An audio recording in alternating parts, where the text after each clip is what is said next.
हाय दोस्तों, हमारे चैनल तैयारी नौकरी की पे आपका बहुत बहुत स्वागत है। अब हम लेके आ गए हैं आपके लिए करंट अफेयर्स का सेशन जो हमारा डेली आता है इस चैनल पे।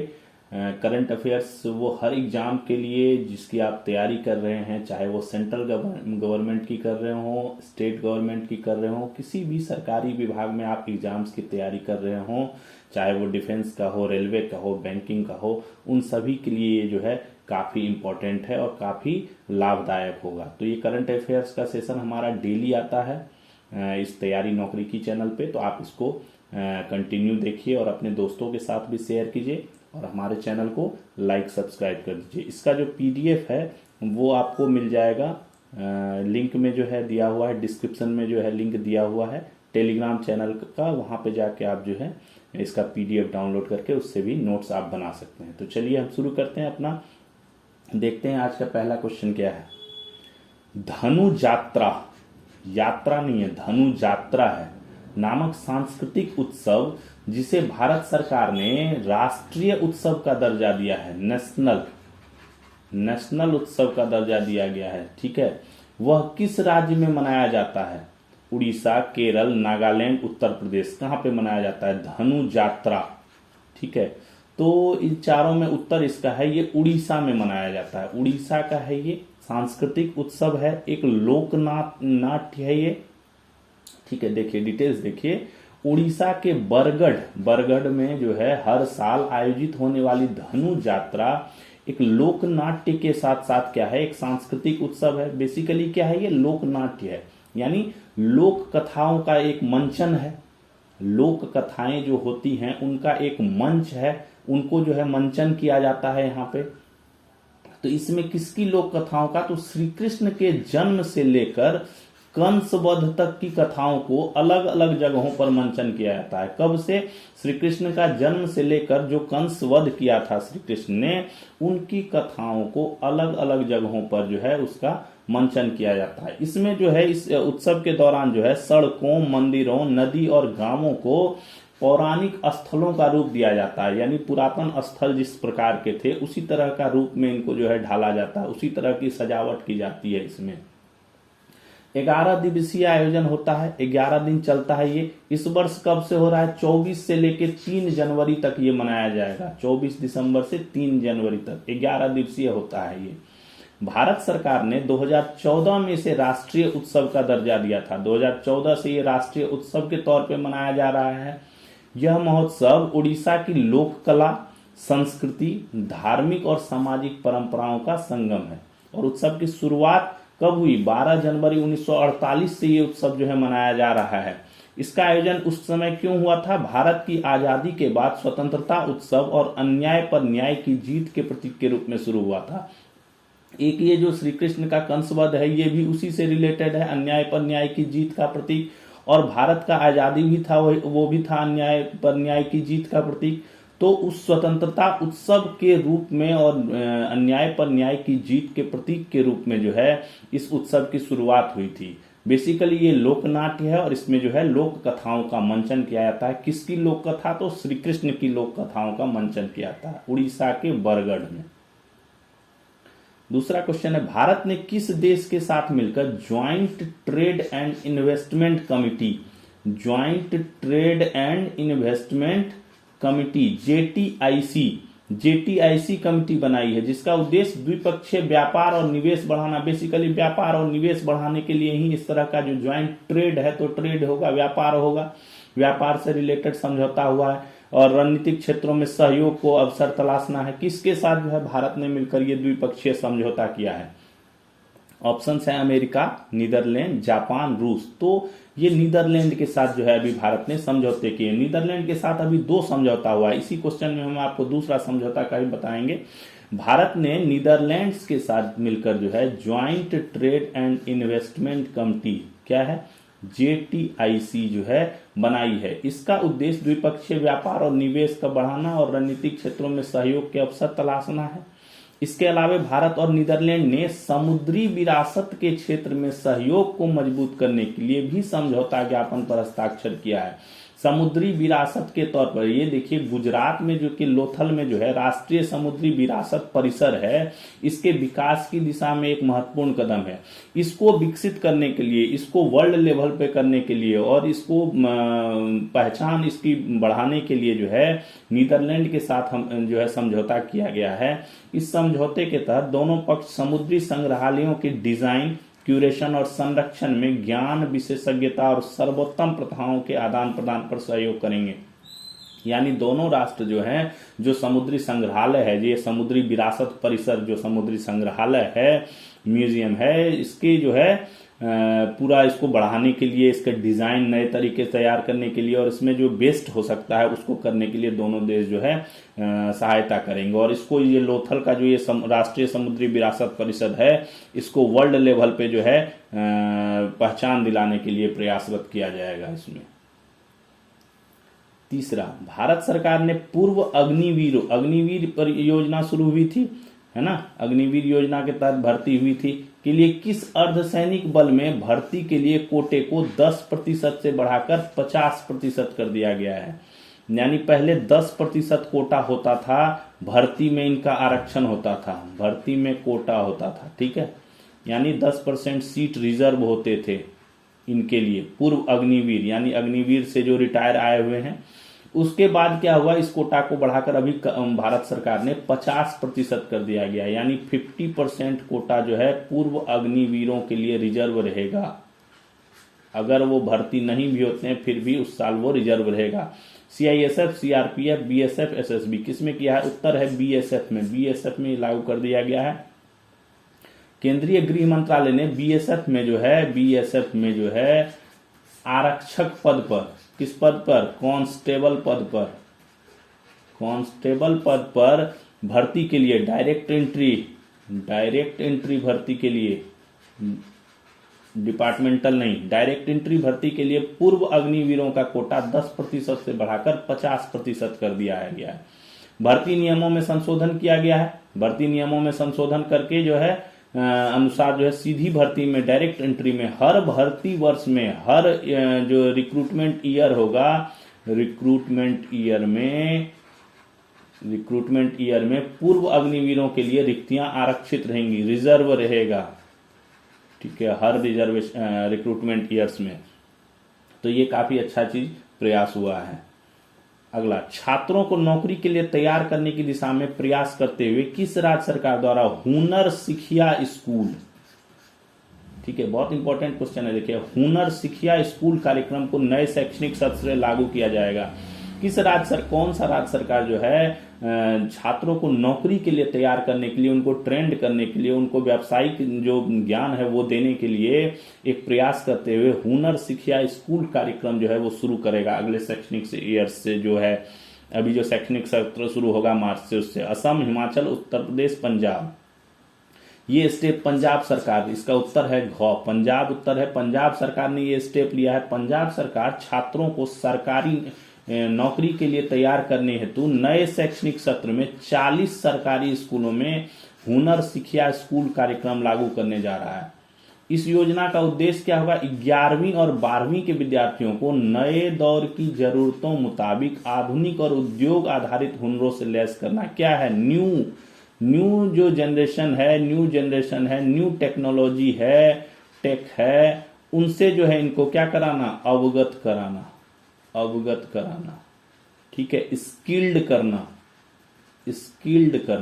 सबसे बड़ी बात क्या है? स्किल्ड करना, हुनरों से लैस कराना। उनको हुनर बताया जाएगा तभी तो उनको पता होना चाहिए कि इसको ये करना है, हमें तो ऐसे करना पड़ेगा, है ना।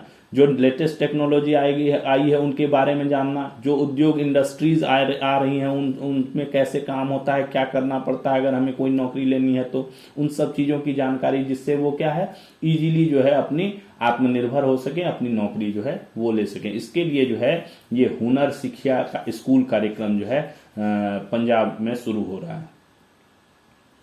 अगला क्वेश्चन है, अंतर्राष्ट्रीय मानव एकजुटता दिवस, सॉलिडेरिटी की बात हो रही है, international solidarity day.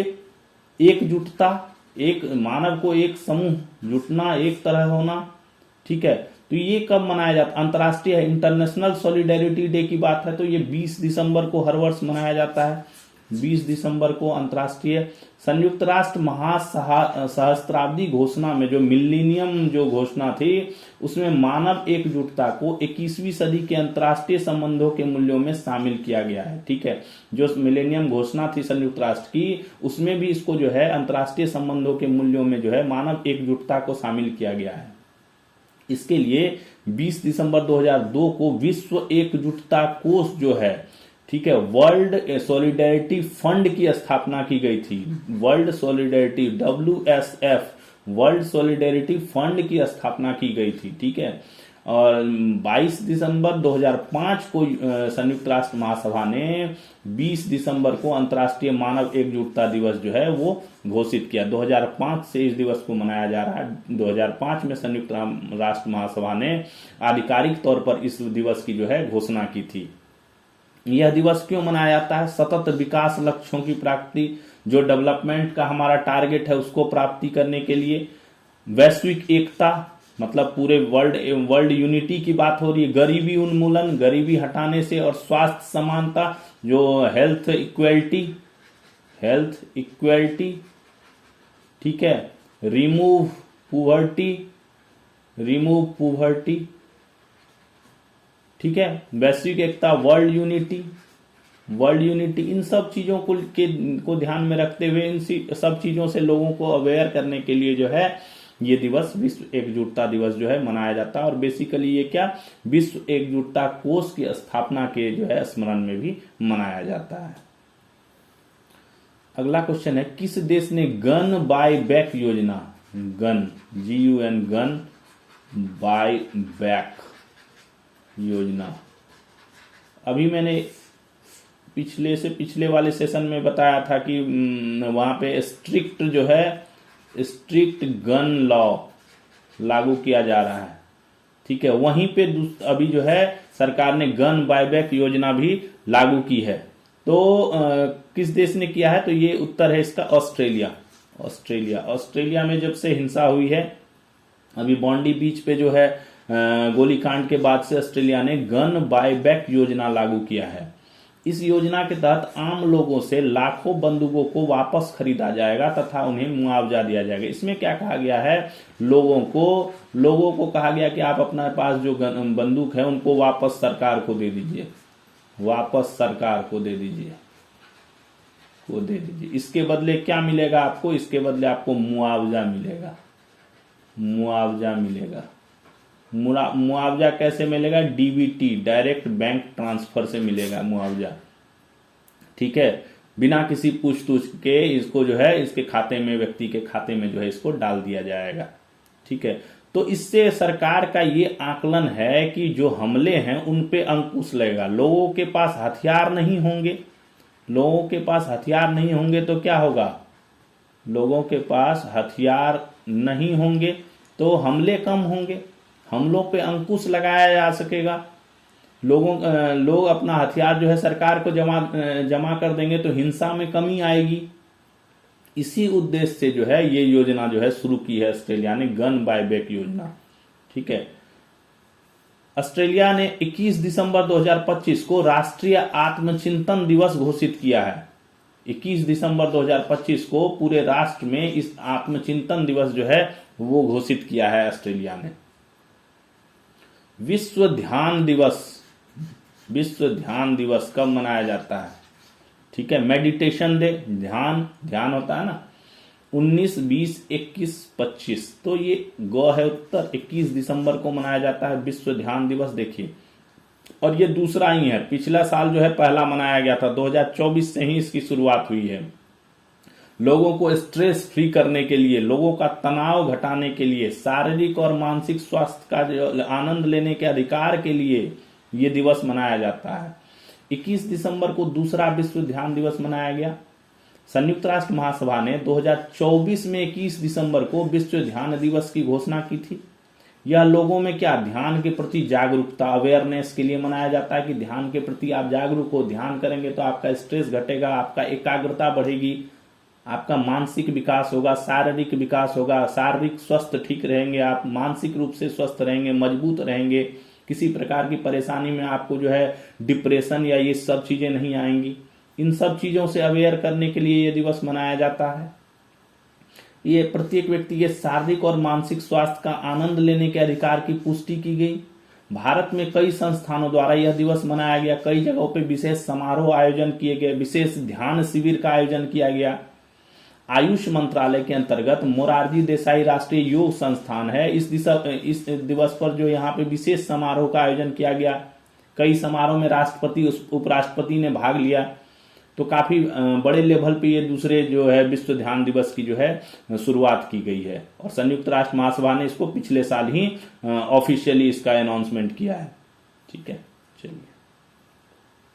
NASA space apps challenge 2025, NASA NASA, NASA जो स्पेस एजेंसी है, नासा स्पेस एप्स चैलेंज 2025 में किस राज्य के भारतीय टीम ने वैश्विक पुरस्कार जीता? भारत के लिए बहुत गर्व की बात है कि भारत की एक टीम ने जो है इसमें पुरस्कार जीता। तो किस राज्य की टीम है? तो ये है तमिलनाडु की, चेन्नई की टीम थी। NASA international space apps challenge 2025 में भारत की एक सैटेलाइट इंटरनेट अवधारणा को वैश्विक विजेता घोषित किया गया है। ये चेन्नई स्थित टीम थी कौन? फोटोनिक्स ओडिसे, स्पेलिंग ये है फोटोनिक्स ओडिसे।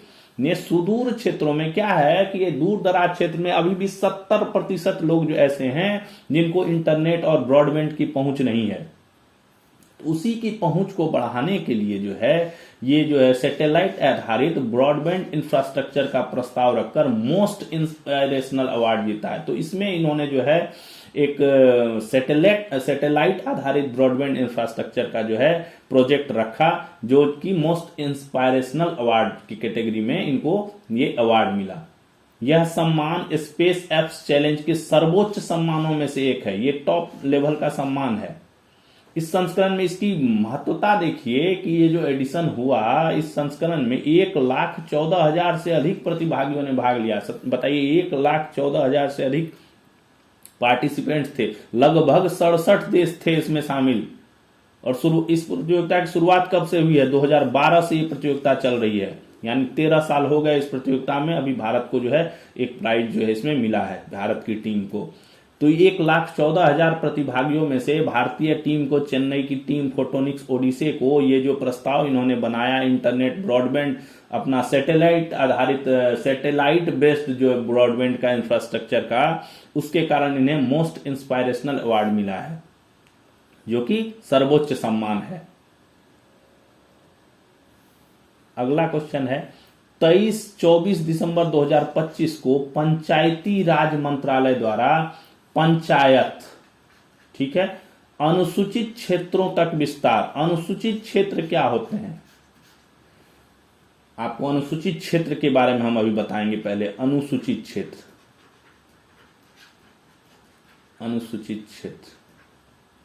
ठीक है, ये वो क्षेत्र हैं जिसका डिसीजन कौन लेता है? राष्ट्रपति करता है। किन के लिए करता है?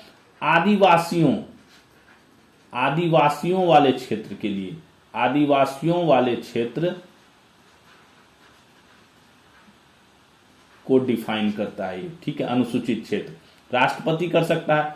5वीं अनुसूची के तहत, ये संविधान की 5वीं अनुसूची जो है उसके तहत इसको जो है घोषित किया जाता है। अनुसूची के तहत घोषित किया जाता है,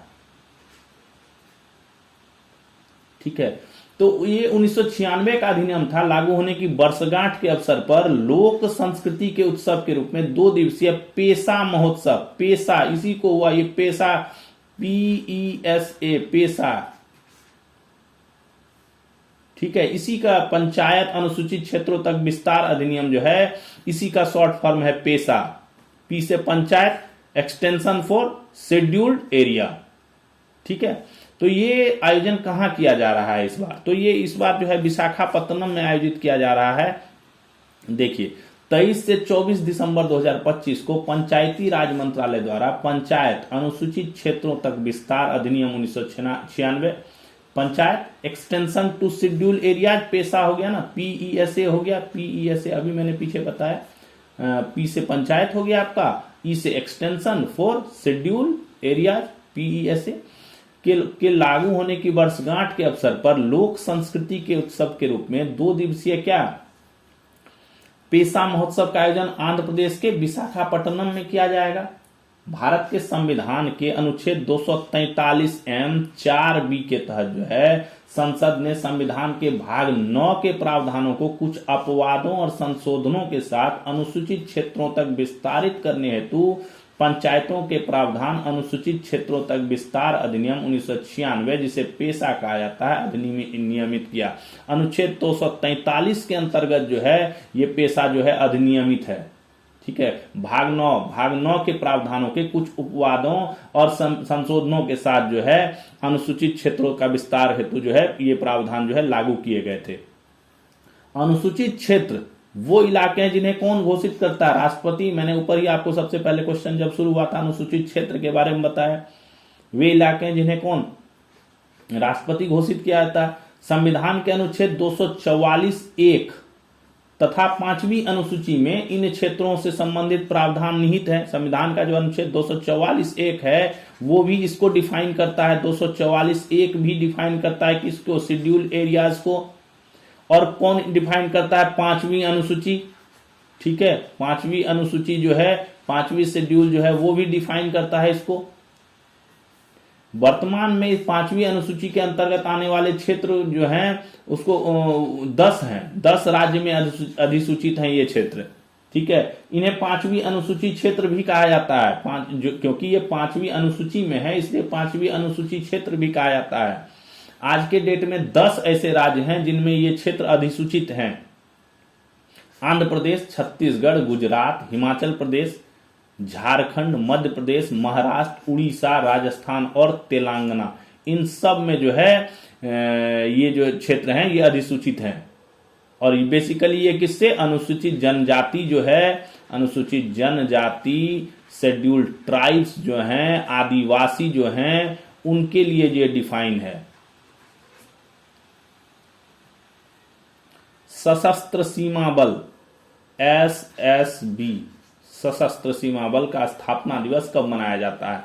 19, 20, 21, 25 कब मनाया जाता है? 20 दिसंबर को मनाया जाता है। ख इसका उत्तर है। इसकी स्थापना तो हुई थी 15 मार्च 1963 को, लेकिन स्थापना दिवस 20 को क्यों मनाते हैं बताते हैं। देखिए अभी आपको 15 मार्च 1963 को SSB की स्थापना 1962 में जब भारत चीन का युद्ध हुआ था उसके बाद जो है इसकी स्थापना की गई थी। और इसका नाम क्या था? इसका पहले नाम रखा गया था special service bureau. Special service bureau. ठीक है, ये नाम रखा गया था।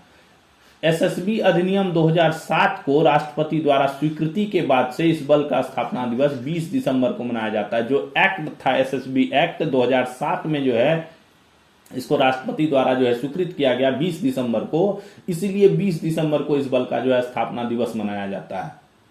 इससे पहले यह किसके अंतर्गत था? रिसर्च एंड एनालिसिस विंग, जो राव है हमारा RNW जो है उसके अंतर्गत जो था। ठीक है, कार्य करता था। परंतु 2001 में इसे जो है किसके अंदर कर दिया गया? Ministry of home affair. जो भी अभी पारामिलिट्री फोर्सेस हैं हमारी वो सभी किसके अंतर्गत हैं? गृह मंत्रालय के अंतर्गत। और जो सेना, भारतीय सेना और आपकी नेवी और एयरफोर्स जो है ये तीन जो है वो है मिनिस्ट्री ऑफ डिफेंस यानी रक्षा मंत्रालय के अंतर्गत। बाकी अर्धसैनिक बल और असम राइफल्स जो भी हैं ये सभी गृह मंत्रालय के अंतर्गत हैं। तो हस्तांतरित कर दिया गया। और नेपाल एवं इसकी जिम्मेवारी किसकी है? नेपाल और भूटान सीमा की जिम्मेवारी है इसकी। इसका नाम 2001 में जो है बदलकर सशस्त्र सीमा बल कर दिया गया।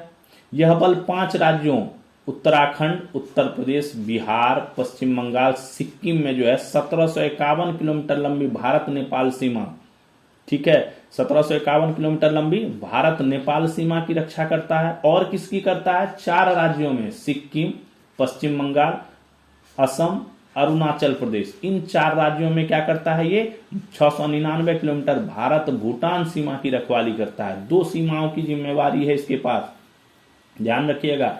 SSB सशस्त्र सीमा बल के पास 2 सीमाओं की जिम्मेवारी है, अपना नेपाल की और भूटान की। नेपाल के लिए ये 5 राज्यों में डिप्लॉयड है, उत्तराखंड, उत्तर प्रदेश, बिहार, पश्चिम बंगाल, सिक्किम। ठीक है, उसकी टोटल 1751 किलोमीटर लंबाई है। और जो भूटान की सीमा है वो 4 राज्यों में ये डिप्लॉय है, सिक्किम, पश्चिम बंगाल, असम और अरुणाचल प्रदेश। इसमें 699 किलोमीटर की सीमा की ये रखवाली करता है। 2014 में एसएसबी में महिला अधिकारियों की नियुक्ति हेतु अनुमोदन प्राप्त प्रदान किया गया। राष्ट्रपति ने 2014 में अप्रूव किया था। इसके वर्तमान अभी डायरेक्टर जनरल डीजी जो है कौन है? संजय सिंघल। संजय सिंघल आईपीएस है, इंडियन पुलिस सर्विस के अधिकारी संजय सिंघल अभी इनके वर्तमान महानिदेशक हैं। मध्य प्रदेश के किस शहर में मेट्रो सेवाओं की शुरुआत की गई है? मेट्रो शुरू हो गया है, मेट्रो एमपी। कहां पे? भोपाल, इंदौर, ग्वालियर, उज्जैन, चारों बहुत बड़े बड़े शहर हैं अपना मध्य प्रदेश के। उत्तर है भोपाल, राजधानी में शुरू हो गया है भोपाल, एमपी की राजधानी भोपाल। मध्य प्रदेश की राजधानी भोपाल में जो है मेट्रो सेवाओं की शुरुआत हो गई है। इसके साथ जो है देश भर में कितने शहर मेट्रो से संचालित हो रहे हैं? 26 शहर, 26 सिटीज जो हैं वो मेट्रो सिटीज हो गई हैं, मेट्रो सिटीज हो गई हैं, यानी मेट्रो संचालित सिटीज, यानी यहां पे मेट्रो अभी जो है फंक्शनिंग है, चल रहा है 26 शहरों में।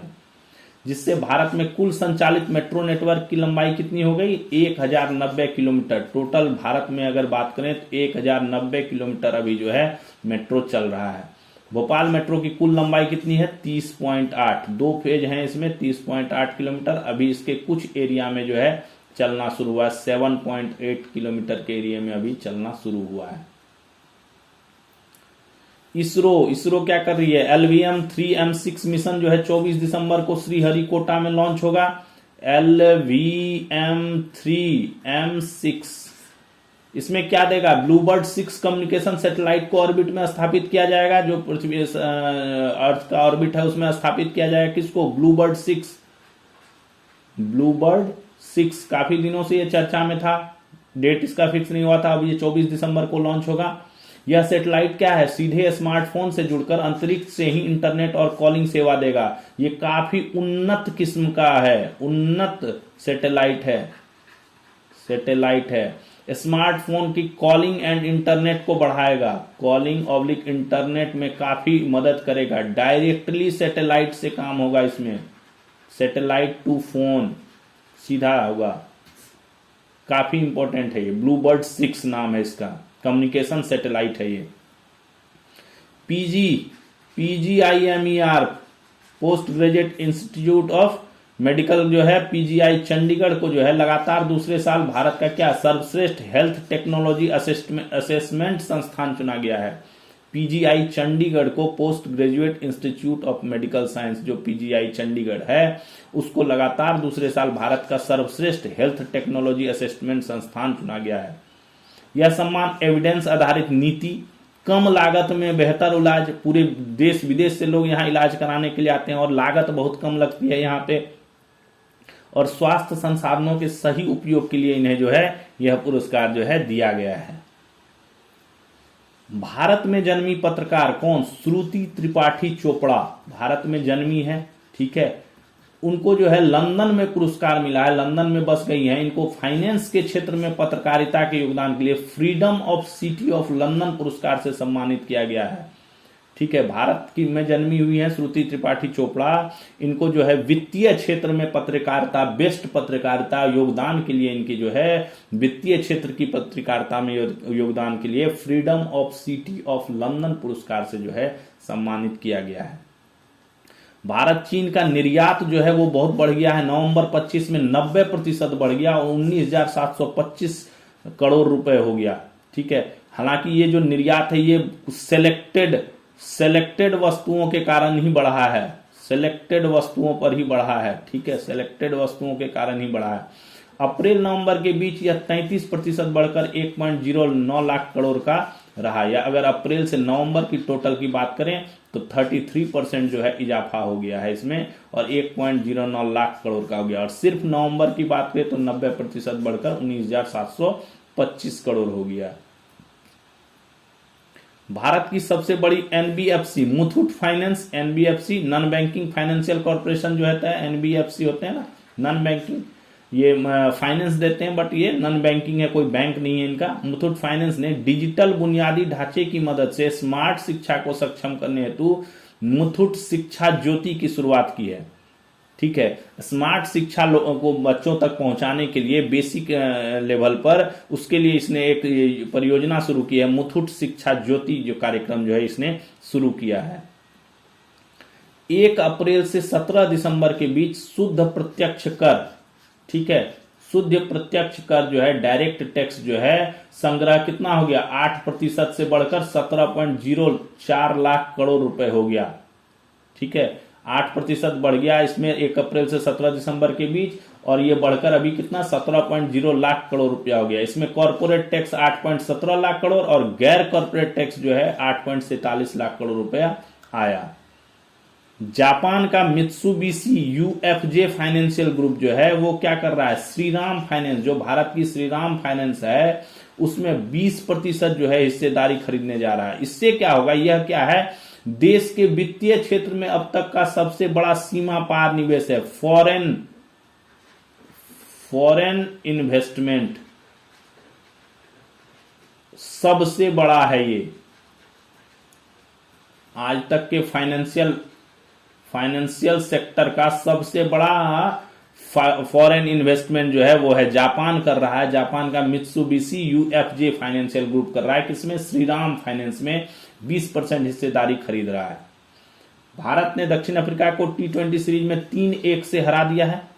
यह भारत की लगातार 9वीं जीत है। भारत 2022 से घरेलू मैदान पर कोई T20 सीरीज अभी तक नहीं हारा है, 2022 से अभी तक अजेय है। और ये श्रृंखला 5 मैचों की थी, एक मैच धुंध और कोहरे की वजह से, पोल्यूशन की वजह से जो है वो नहीं हो पाया, और बाकी मैचों में जो है 3-1 से एक मैच साउथ अफ्रीका ने जीता और 3 मैच भारत ने जीतकर ये सीरीज जो है अपने नाम कर लिया है।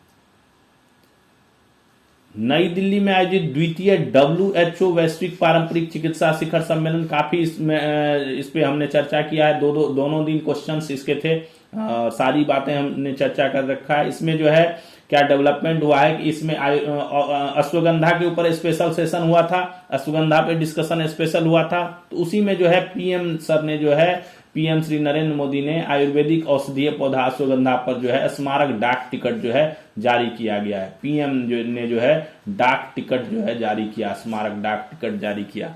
ठीक है, किस पे, अश्वगंधा पे। इंपॉर्टेंट है ये क्वेश्चन जो है, ध्यान रखिएगा। भारतीय अंतरिक्ष अनुसंधान संस्थान, कौन, ISRO, ISRO, Indian space research organisation के अंतरिक्ष विभाग में department DOS, department of space ने क्या जारी किया है, रिस्पॉन्ड बास्केट 2025 जारी किया गया है। इसके तहत देश भर के विश्वविद्यालयों और शैक्षणिक संस्थानों से अनुसंधान प्रस्ताव आमंत्रित किए गए हैं। इसने क्या किया है, इसको जो क्या नाम है, भविष्य के अंतरिक्ष मिशन है उसमें ऐसी ऐसी अनुसंधान अगर कोई विश्वविद्यालय कर रहा है या कोई शैक्षणिक संस्थान कर रहा है तो उसके जो प्रोजेक्ट्स हैं उसको जो है इसने इनवाइट किया है, मंगाया है। ठीक है, रिस्पॉन्ड बास्केट 2025 के तहत आई ग्रास्प नामक एक पोर्टल तैयार किया गया है। आई ग्रास्प इस पे जो है वो कोई भी विश्वविद्यालय या शैक्षणिक संस्थान जो है वो उन्नत वैज्ञानिक शोध को जो है भेज सकता है। ठीक है, इस पहल का उद्देश्य शैक्षणिक अनुसंधान को इसरो की वर्तमान और भविष्य के अंतरिक्ष मिशन आवश्यकताओं के साथ जोड़ना है ताकि उन्नत वैज्ञानिक शोध सीधे राष्ट्रीय अंतरिक्ष लक्ष्यों में योगदान दे सके। तो बेसिकली कोई विश्वविद्यालय अगर कोई ऐसा चीज अनुसंधान कर रहा है, किसी प्रोजेक्ट पे काम कर रहा है जो कि इंडियन स्पेस में मदद करेगा, इंडियन स्पेस प्रोग्राम में हेल्पफुल हो सकता है, तो वो जो है इसरो को भेजने के लिए ये पहल जो है शुरू किया गया है, रिस्पॉन्ड बास्केट 2025। आई ग्रास पोर्टल खोला गया है जिसके तहत जो है कोई भी शैक्षणिक संस्थान या विश्वविद्यालय जो है ये भेज सकता है। अटल फाउंडेशन, अटल नाम ही है अटल बिहारी वाजपेयी जी के नाम पे, जो भारत रत्न थे, पूर्व प्रधानमंत्री। मध्य प्रदेश के इंदौर में 21 दिसंबर 25 को भारत रत्न अटल बिहारी वाजपेयी के जन्म शताब्दी समारोह का आयोजन किया गया। 21 दिसंबर को किया गया, हालांकि इनका जन्म शताब्दी कब होता है, 25 दिसंबर को होता है, बट शताब्दी 25 दिसंबर 1924 को इनका जन्म हुआ था। देहांत 16 अगस्त 18 में हुआ। ठीक है, भारत के 10वें प्रधानमंत्री थे, 3 बार प्रधानमंत्री बने ये। पहली बार तो बहुत कम दिन के लिए 16 मई 1996 से 1 जून 1996, केवल 13 दिन के लिए। दूसरी बार फिर 8 महीने के लिए 19 मार्च 1998 से 13 अक्टूबर 1999, और तीसरी बार कंटिन्यू रहा, लेकिन एक बार बीच में ब्रेक, 13 अक्टूबर, फिर 13 अक्टूबर 1999 से 22 मई 2004 का पूरा टेन्योर जो है वो कंप्लीट हुआ, प्रधानमंत्री रहे। 2015 में इन्हें भारत रत्न से सम्मानित किया गया, 2015 में भारत रत्न दिया गया। इनके कारगिल की लड़ाई इन्हीं के टाइम में हुई थी। परमाणु परीक्षण जो पोखरण वाला हुआ इन्हीं के टाइम में हुआ था। तो काफी चीजें डेवलपमेंट हुई थी, और बहुत कवि भी थे। मेरी 51 कविताएं इन्होंने लिखी थी, काफी सारे और भी किताब लिखे थे। सबसे पहला जो इनका काव्य संग्रह था वो ताजमहल के ऊपर में था। तो काफी प्रसिद्ध व्यक्ति और ज्ञानी व्यक्ति थे पूर्व प्रधानमंत्री अटल बिहारी वाजपेयी। तो उन्हीं का शताब्दी समारोह है, जन्म शताब्दी समारोह है। 25 दिसंबर 1924 को हुआ, और अभी 25 दिसंबर 2025 को जो है 100वां शताब्दी में प्रवेश कर जाएगा। तो ये शताब्दी समारोह जो है अभी अटल फाउंडेशन द्वारा मनाया गया। Fit India Sunday on cycle चल रहा है। फिट इंडिया के लिए प्रधानमंत्री ने मन की बात में भी इसकी चर्चा की थी। फिट इंडिया है ना, संडे ऑन साइकिल, काफी बड़ा फिट इंडिया मूवमेंट है ये। इसका पहला वर्षगांठ के अवसर पर पुडुचेरी में फिट इंडिया मोबाइल ऐप शुरू किया गया है। कार्बन क्रेडिट प्रोत्साहन, क्या है? Fit India mobile app carbon credit प्रोत्साहन का शुभारंभ किया गया। इसमें क्या है, साइकिल चालन के प्रेमियों को बढ़ावा मिलेगा। क्या किया है इसमें, नागरिक जितना साइकिल चलाएगा उसका वैसा कार्बन क्रेडिट होगा। उसमें जो है ऐप में कार्बन क्रेडिट, ऐप से आप अगर कनेक्ट हैं तो वो ऑटोमेटिक उसमें जो है एक तरह से क्रेडिट जो है वो जमा करते रहेगा। और जब ये क्रेडिट जो है क्या होगा, इस ऐप के माध्यम से सर्वश्रेष्ठ प्रदर्शन करने वाले 3 लोगों को हर बार जो है हर महीने प्रोत्साहन भी दिया जाएगा। हर महीने डाटा निकाला जाएगा कि कौन सबसे ज्यादा साइकिल से योगदान दिया फिटनेस वगैरह का। तो उसमें जो है जिसका जितना कार्बन क्रेडिट जमा रहेगा उस बेस पे जो है इसको प्रोत्साहन भी दिया जाएगा। तो ये फिट इंडिया मूवमेंट के तहत जो है काफी अच्छा पहल है, और कार्बन क्रेडिट प्रोत्साहन ऐप जो है वो शुरू किया गया है। चौधरी चरण सिंह किसान सम्मान पुरस्कार की घोषणा हो गई है। चौधरी चरण सिंह किसान सम्मान पुरस्कार क्या क्या दिया है? प्रगतिशील किसान का पुरस्कार श्री सत्यवान सहरावत को दिया गया। कृषि रत्न पुरस्कार 2025 के अंतर्गत जो है कृषि उत्थान श्रेणी में जो है भारतीय कृषि अनुसंधान संस्थान के जो डिप्टी डायरेक्टर हैं डॉक्टर देवेंद्र कुमार यादव, उनको दिया गया। इसी कृषि रत्न पुरस्कार के अंतर्गत कृषि उद्यमी श्रेणी में जो है फ्रूवेटेक प्राइवेट लिमिटेड है, उसको दिया गया। किसान ट्रस्ट सेवा रत्न श्रेणी में प्रथम एजुकेशन फाउंडेशन को दिया गया, और किसान ट्रस्ट कला रत्न पुरस्कार जो है वो श्री हरवीर सिंह को दिया गया। असम के डिब्रूगढ़ जिले के नामरूप में ब्रह्मपुत्र घाटी उर्वरक लिमिटेड के परिसर में असम वैली उर्वरक और रसायन कंपनी लिमिटेड की ब्राउन फील्ड अमोनिया यूरिया उर्वरक परियोजना की नींव रखी गई। पीएम ने रखा नींव, पीएम श्री एन मोदी ने, ठीक है, इसकी नींव रखी। अभी असम का दौरा हुआ प्रधानमंत्री का, वहां पे जो है जो एयरपोर्ट है वहां पे एक नया टर्मिनल का भी उद्घाटन हुआ जो कि बांस वगैरह से बना हुआ है ना, जो वन का अनुभव देता है, प्रकृति के असम की प्रकृति से का परिचय कराता है, संस्कृति का परिचय कराता है। तो यहीं पे डिब्रूगढ़ जिले के नामरूप में जो है ब्रह्मपुत्र घाटी उर्वरक लिमिटेड है पहले से, उसी के परिसर में जो है असम वैली उर्वरक और रसायन कंपनी लिमिटेड का ज्वाइंट का जो है ब्राउन फील्ड अमोनिया यूरिया उर्वरक परियोजना का जो है नींव रखा गया है। और प्रधानमंत्री ने अपने संभाषण में कहा कि ये जो है काफी रोजगार भी उत्पन्न करेगा और औद्योगिक रूप से काफी बढ़ाएगा असम को। ब्रह्म कुमारी शांति सरोवर द्वारा अपनी 21वीं वर्षगांठ के उपलक्ष्य में 20 दिसंबर 25 को क्या हैदराबाद में क्या किया गया, भारत का शाश्वत ज्ञान शांति और प्रगति के मार्ग विषय पर सम्मेलन का आयोजन किया गया। इसमें जो प्रेसिडेंट है उन्होंने भाग लिया, प्रेसिडेंट चीफ गेस्ट थी इसमें, प्रेसिडेंट, ठीक है, श्रीमती द्रौपदी मुर्मू जो है वो इसमें चीफ गेस्ट थी। भारत का शाश्वत ज्ञान शांति और प्रगति का मार्ग। तो ये था दोस्तों हमारा आज का सारा सेशन पूरा। आपको आज का सेशन कैसा लगा प्लीज़ कमेंट करें, हमारे सेशन को कमेंट करके बताएं कि आपको क्या इसमें कुछ और सुधार चाहते हैं तो वो भी बताएं, कुछ नए तरीके से चाहते हैं तो वो बताएं, कोई कमियां हैं वो बताएं जिससे हम उसको सुधार करके आपके लिए और बेहतर कर सकें इसको। तैयारी अपनी जारी रखिए पूरे जोर शोर से और हमारे चैनल को कंटिन्यू देखते रहिए, हम आपकी पूरी हेल्प करेंगे एग्जाम्स की तैयारी में। तो थैंक्स फॉर वॉचिंग तैयारी नौकरी की। फिर मिलते हैं कल हम नए सेशन के साथ, तब तक के लिए जय हिंद।